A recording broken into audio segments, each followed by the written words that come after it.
একটি গ্রামের মোট লোক সংখ্যার 8-এর 5 ভাগ লোক পুরুষ। যদি পুরুষদের 40% বিবাহিত হয় তাহলে মোট জনসংখ্যার শতকরা কতজন মহিলা বিবাহিত? তাহলে এখানে মোট হচ্ছে 8 অংশ। এখানে 8কে আমরা জন ধরবো, যে একটি গ্রামে মোট জনসংখ্যা হচ্ছে 8 জন। এর মধ্যে 5 জন হচ্ছে পুরুষ এবং 3 জন হচ্ছে মহিলা। তারপর প্রশ্ন বলেছে পুরুষের 40% বিবাহিত হয়, তাহলে 5 জন, তাহলে 5-এর 40% হবে, 5-এর 40% হয় হচ্ছে 2 জন। 2 জন পুরুষ হচ্ছে বিবাহিত, তো এখানে লিখলাম আমরা ম্যারিড, 2 জন বিবাহিত।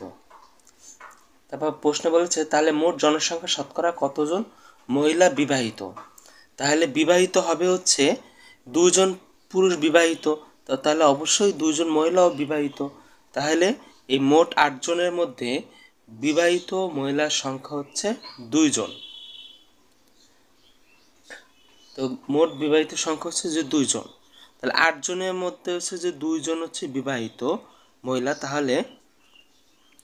তাহলে আমরা ধরবো যে 8 সমান সমান হচ্ছে 100%, 1 সমান সমান কত 100/8, তার 2 সমান সমান হবে উপরে 100 গুণ 2, নিচে হচ্ছে 8। তো 4 দিয়ে যদি আমরা ভাগ করি তাহলে হবে 4 দুগুণে 8, 4 দুগুণ এখানে 2 থাকবে, 4 দুগুণে 8, তারপর 4 25 100, তো এখানে 2 2 কাটা গেলে থাকে 25%। তাহলে শতকরা কতজন মহিলা বিবাহিত? শতকরা 25%, শতকরা 25 হচ্ছে মহিলা বিবাহিত নারীর সংখ্যা। এখানে 25 হচ্ছে এখানে এই প্রশ্নের উত্তর।